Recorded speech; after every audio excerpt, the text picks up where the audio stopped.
I'm thankful that you did me wrong, cause now I got it right, I promise you gon' miss me gone. I done seen it all like the first picture phone. They wishing on my downfall with the wishing bone.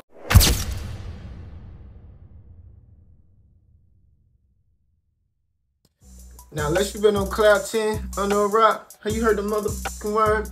What's good, y'all? It's yours truly, once again, Heartbreak Ace.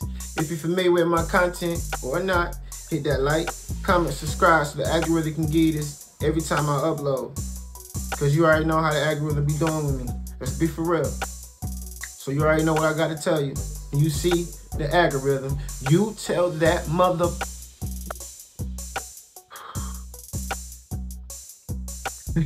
Nah, topic of discussion while we here. So you know my boy Joe Budden, just had this recent episode of the Joe Budden Podcast, episode 729, and they was speaking on Rolling Stone. Why they speaking on Rolling Stone? Well, Rolling Stone just released a segment on Diddy and all of his. It's a long segment. It's pretty much like a full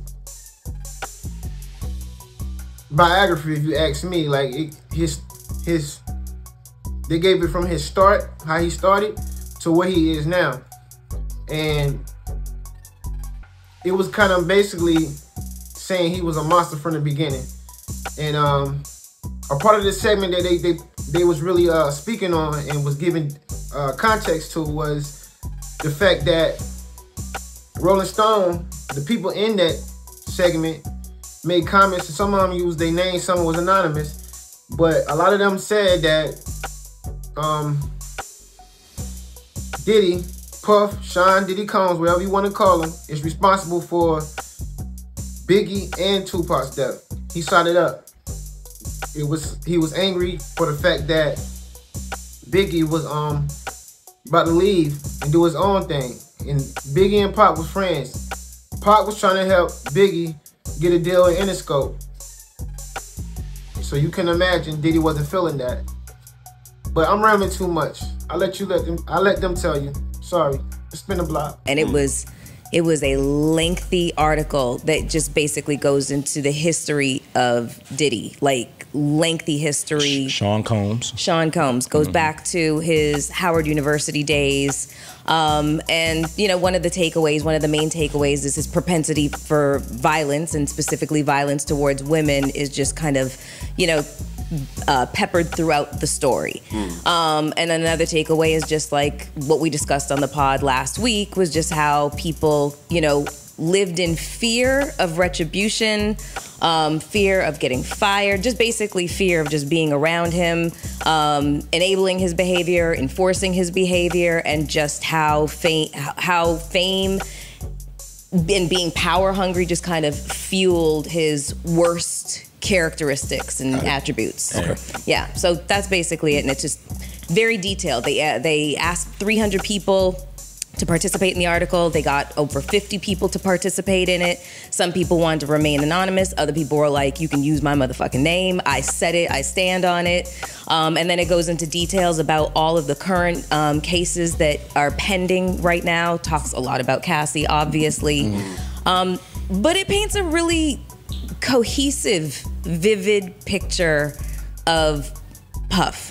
And it's like, it's really complex because, you know, as we discussed earlier, you know, we have the memories of this person who elevated himself to, you know, an icon in this industry. And it's just, you know, we discussed, are we still going to continue to listen to his music? But then it's undeniable to see all of the things that he was accused of. I mean, like, it's like, everything seems to be true. Every single rumor that we had heard. And even if they are not true, it's plausible now at this it point. make you be 90-10. Yeah, because before it seemed like people just ODing. I'm like, all right, they just added some shit just for the sake of just being salacious. But now it's like, oh, hold up. Some of this shit it's a pattern to your movement, and there could be some fact. We've heard the stories about things that's happened in the past with Biggie's case, and Pac and Sean and all this other shit. And then when you start hearing people finally feel able to talk, you're like, oh, wait a minute, this nigga really might be Big Red, man. The Biggie thing was really just where my jaw was kind of like on the floor, because it alleges that Biggie was on his way out the door. that he wanted to leave Bad Boy Records, and they were actually in a fight over his publishing. So they were really on the outs with each other at the time of his death. And so there's a lot of insinuations about Puff's, participation, in his passing. And then we all know what happens when Big dies. That's when Puff's star as an artist rises to the stratosphere. Yeah. There was a story about Kirk Barrows suggesting, we should make Biggie the cover of the Rolling Stone cover around that time when No Way Out was coming out, and Puff was very adamant, like, no, like, nigga, this is my moment. Like, my album's coming out in July. So he's already going. Yeah. I wanted to ask y'all what y'all thought about that part. I think it's good business if you're trying to propel yourself to be the number one person on your label. I think it's fucked up when you just...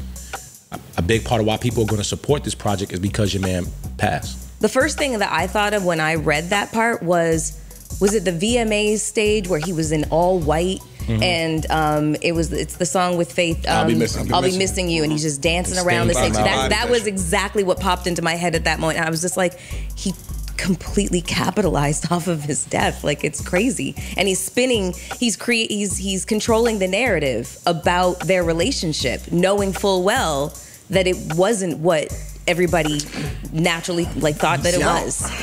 I don't like that, because he ain't the only one that did that, one. The Lox put out We'll Always Love Big Papa right after that. It's a tribute song at the time. You got his wife on the record. He was signed to my label. So it is still putting a tribute out to, even if we were on the outs, you're not here anymore, I can honor you still. We saw when Easy passed, how certain members of NWA still showed him love, and they weren't necessarily in the right space when he passed. It's like sometimes a death can make you just realize. Yeah, but how much does the Lox gain in just making a tribute song in comparison to the nigga who owns your pub and the nigga who profiting off of your death, directly off of your death? I don't feel so much about the performance. The cover to me is ugly, because if you really love this person in the manner that you say you loved them, you would sacrifice you being on the cover for them in their tribute from Rolling Stone. Especially back in the what was that, 97, 98? 97. Right? Because Pop was 97. Like, Rolling Stone wasn't the most accepting of us. You know what I'm saying? So to put this big rapper on the cover of the Rolling Stone magazine in the 90s, it was a big deal. Is a big deal. It is. So instead of me letting my man that just passed away be on the cover, I'm gonna take the cover instead. To me, that's kind of fucked up. Yeah, the point that you making is why I don't necessarily agree with what Ice is saying, because we have hindsight now. I'm saying in the moment. Well, in the moment, nobody sees anything wrong, and nobody questioned it. Everybody looked at it as like an altruistic, moment where he's mourning with us. But in hindsight, I always thought that things were too quiet on the matter. I always thought that. I always thought that when Biggie's daughter was selling some t-shirts or some shit one time. What else happened to where? And you just never really saw enough of Biggie's mom and Puff, if y'all as tight as y'all say. And then I was young. As I got older, I started to hear the rumors of Biggie wanting to leave. I remember hearing them before Bad Boy. Pac said that, though. I don't remember him saying that. Pac said Big wanted to leave. Puff was bullshitting. He tried to get him a deal on Interscope. Pac said he tried to get him a deal on Interscope. So in hindsight, if all of this is going on behind the scenes while you're simultaneously trying to build a solo music career as someone that's never been an artist, solo artist, yeah, you have to look at it all with kind of like a skewed eye. And listen, my skewed eye reading that started long before Biggie even entered the picture. I love that Mel brought that up. But what he did when he got to fucking Uptown around Heavy D and all them niggas, the way he was showing his ass around these music professionals that was running shit at the time, for those people to say, hey, get this nigga the fuck out of here. And for Andre Harrell, who I know that's my man, rest in peace, Andre Harrell. Rest in peace. For him to not even have a say enough to hold it down, it must have been bullshit going on. That's true. Now, from that, and I'm just imagining there's a lot of bullshit going on in 90, 91, 92. But from that, Puff puts out What's the 411? Yep. So like, damn, He ingratiates himself. What a bounce back. What one of the best albums ever you bounce back with. So right there you see the beginning of the dilemma of, oh shit, this nigga's rambunctious, running around doing fuck shit. How do we put a stop to it, get him out of this building? But fuck here's amazing. But he's delivering. Yeah. But What's the 411 comes, Jodeci comes, fuck, now shit is coming. The next part of that is where my brain get to working, because it was that moment where he got that big money from Clive. Arista. The maniac that they paint him to be, like the maniacal mission that he was on, getting ousted, producing these great albums, and now landing over here. It's an understatement. That's an understatement. It was an understatement. So, yeah, niggas is being quiet. Yeah. Yeah, like hip hop is not where hip hop is today if there's no Sean Combs. And I don't want to say it like I'm defending him. It's a fact. No, it's not. You're not. I'm certainly not trying to. Yeah. So, but if you spearheading the culture, people are seeing a different type of success, a different type of notoriety. Like hip hop was genre down here. Puffing them and their success and their loud, lavish lifestyles and all of that shit is what kind of catapulted hip hop to a mainstream art form. Like that, it played a part. And niggas wasn't seeing money. Like, Niggas wasn't seeing getting money like that. Then. Like, seriously. Those stories of him at college, throwing the parties, pardon me, getting violent, getting physical, in public. They painted a wild pic. It really did. It really did. And a lot of those, like when you spoke about his maniacal mission and all, that they kind of run hand in hand. You know what I'm saying? A lot of them niggas be having a different type of focus and a different type of drive, and it goes borderline hand in hand.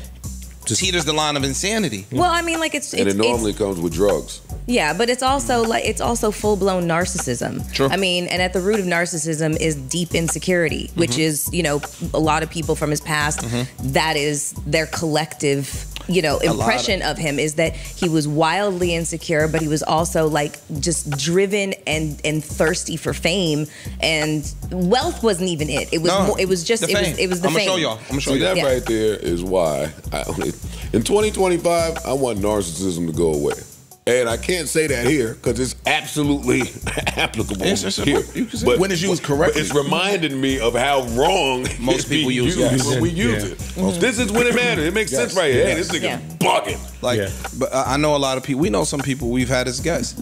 Like, yo, dog, you might have been the corny nerd growing up, and your whole drive is, I'm gonna show y'all. I'm gonna show y'all. So I'm making up for all that shit. That nigga was driving from New York to DC to New York in a Rabbit, a Volkswagen Rabbit, my nigga. Like, was really interning while I'm in college 3 states away. Like, that's a different type of motivation and a different type of drive that most people don't possess. Yeah, put 9 people in a 2-door Saturn. not 3 times a week.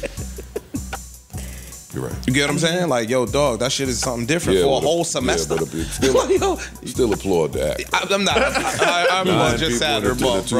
But you get what I'm saying? Like, yo, dog, that just speaks to his motivation and his drive to show y'all niggas. For sure. And you can see it. The fame piece still is evident today.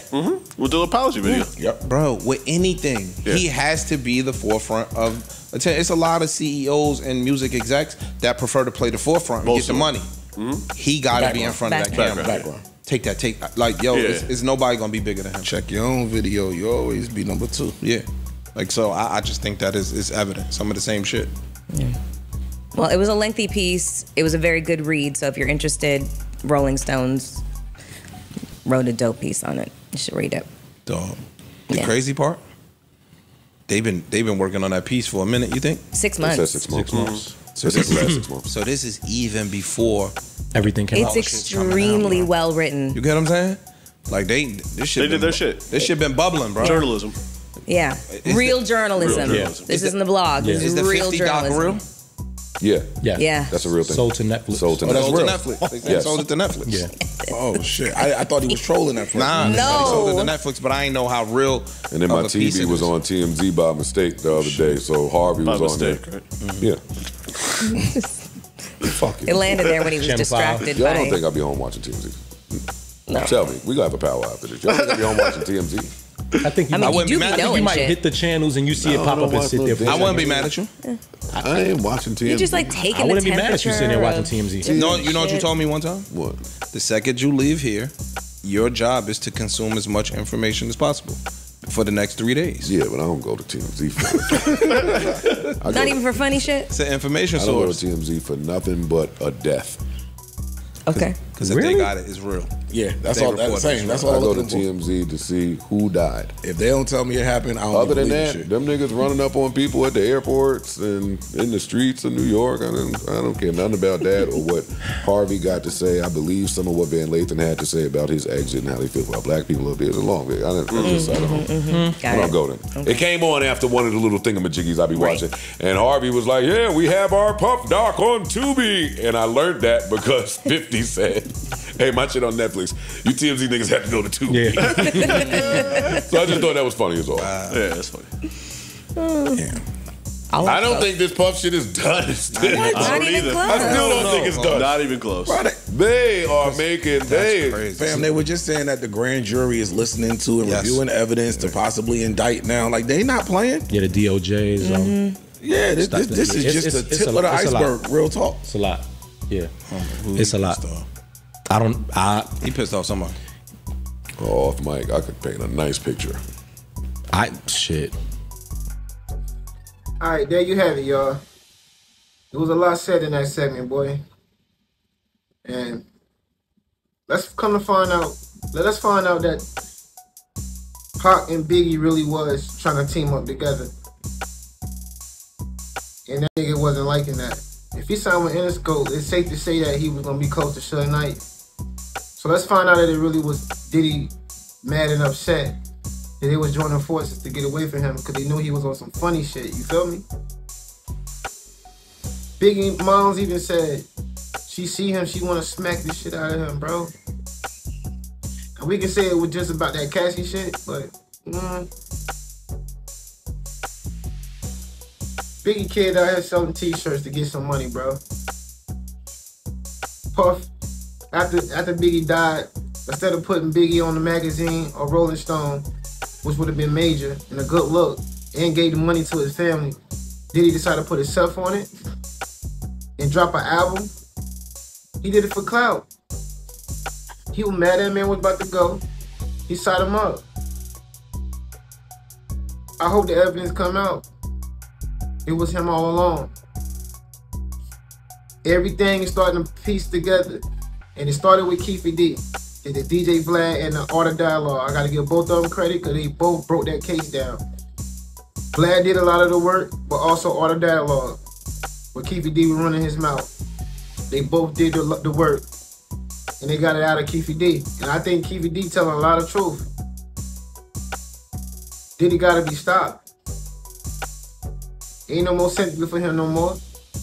Cause there's a lot of people that he brung down. There's a lot of people that he burnt. There's a lot of people, life he just destroyed over greed and power. And after that Cassie video, Cassie was the key. The one that he was so in love with. She's so pretty and like the angel, and he didn't want to let her go. And because he's a billionaire, his ego got to him, like she wanted to get away. So instead of just letting her leave, he decided to beat her to a pulp and feed her. But it didn't work. She finally slipped away from him. Got some money off him and still tricked her. And I'm all for it. I'm ready to see him go. At this point, this is ridiculous, past ridiculous. And then you made it worse for your kids because they can't even make the money off your name no more. All your endorsements and all of that, all your sponsors, you lost all of them. You should have left that, what is it, De Leon, whatever, the liquor company when you was with Ciroc and started going against them. They attacked you and they got your ass. But it's easy crazy for them that they been knew what you got going on maybe, and they never said nothing about it until you made them mad about trying to take over. But however it came out, I'm glad it came out now, and you gotta be stopped. It's crazy that you did all of this all this time. You never saw this coming. Now you should be getting ready to really sit down on your ass and retire and be behind the scenes and help other artists flourish other than your child, King Combs, other artists that should need to be flourished. Because you ain't even really had nobody on your label no more. It was you and your kids making songs now. That should tell you a lot. All the work you put in, that's all you had on your label? You was a greedy, stupid motherfucker, man. You need to go. You need to go. Then you was teaching your kids the same shit you was doing. Got your son out here looking like a fucking crash dummy going against 50 Cent. You can't even go against 50 Cent. Shout out to my Go 50, man. Glad he knocking these niggas' heads off. Pause. No Diddy. Fuck out of here, man. But that's all I really had to say, yo. Cause every time I hear more and more information about Diddy, bro, I be wanting to knock this nigga the fuck out, bro. I ain't lying, son. Let me get off this, y'all. Leave a comment below. Let me know how y'all feel about it. What y'all think? It's always love each other. Till next time, yours truly, Heartbreak.